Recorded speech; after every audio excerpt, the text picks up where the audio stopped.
Hong Kong leader Carrie Lam says Chinese patriots are now firmly in charge of the city. This is following the election of its new leader, who ran unopposed in a process controlled by Beijing. Outgoing chief executive Carrie Lam's comments came a day after a carefully vetted election committee voted overwhelmingly to approve John Lee. He is known to be a hardline security chief who oversaw a crackdown on Hong Kong's pro-democracy movement. The crackdown led to the imposition of a sweeping national security law and the reorganization of the city's legislature. Political opponents were subsequently jailed, dissenting voices silenced, and the organized opposition quashed. Appearing with Mr. Lee, Ms. Lam said the changes were necessary to restore order and stability in the Asian financial hub. Well, joining us now to unpack the situation in Hong Kong is Dr. Charles Burton, China expert and senior fellow at the Macdonald-Laurier Institute. Sir, welcome back to Forum Daily. Good to speak with you. So as we mentioned, Hong Kong's new leader oversaw the crackdown on Hong Kong's pro-democracy movement. So what does his election mean for Hong Kong overall? Well, I think it's really the last nail in the coffin of any notion that Hong Kong can be free of domination by the Chinese Communist Party out of Beijing. The election, there were only 1,500 people who were allowed to vote, carefully vetted out of a population of over 7 million. And 90% of them voted for Mr. Lee. Oh, no, 99% actually. So he did even better. And, really his function will be to administer what Beijing wants for Hong Kong. And we've lost any notion of freedom of expression or any notion of demands for genuine democracy, which is what China promised Hong Kong when Britain transferred Hong Kong over to Chinese sovereignty in 1997. So what would you think is Mr. Lee likely to do first as leader of Hong Kong moving forward?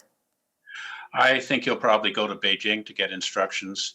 And, I'm not expecting that he will have any program in the sense of, trying to expand suffrage or extend the promises that China made to the people of Hong Kong. I think we're looking at a situation where it's really all over for anyone in Hong Kong who wants to enjoy their political rights and their human rights.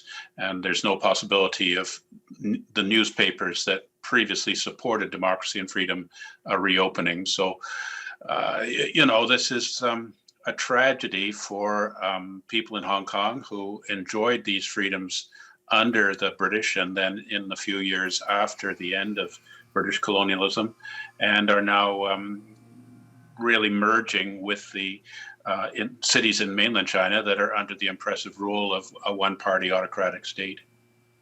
Some sad news for democracy in Hong Kong, sir. So tell us a little bit more about the citizens in Hong Kong and how they're reacting to this appointment so far. Well, I think that, as you pointed out in your introduction, the democracy activists, the 150 key democracy leaders are currently in prison. The free press has been closed. And I think the people who aren't in prison or who have not fled abroad or come to Canada will not make any open statement complaining about the situation, because that would immediately lead to their being engaged by the police and possibly subject to charges and incarceration or even extradition to China to face charges of sedition. So for some deeper perspective for our viewers, why has Beijing taken such strong measures to secure Hong Kong? What is the significance of Hong Kong to China as a whole?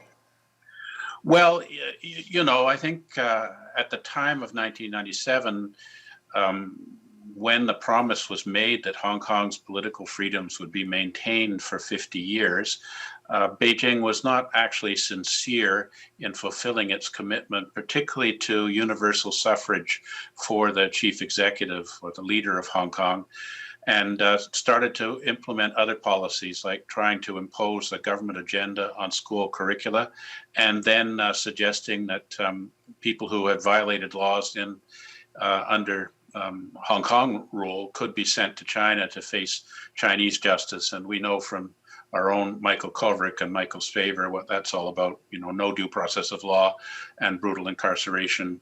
So, people in Hong Kong who were used to having the right of citizenship and freedoms to believe the religion of their choice and have the education of their choice and the language of their choice, were suddenly subject to rule from Beijing, where ideology, a certain version of history, and the imposition of Mandarin Chinese was the norm. And of course, they feel that they have been betrayed, and protest. But these protests have been brutally put down, and it seems that any hope that we might have that China would maintain its international commitments to Hong Kong and the people of Hong Kong have been thoroughly shattered. We'll definitely have to keep an eye on this developing situation. Dr. Burton, again, thank you for your time today. It's good to speak with you.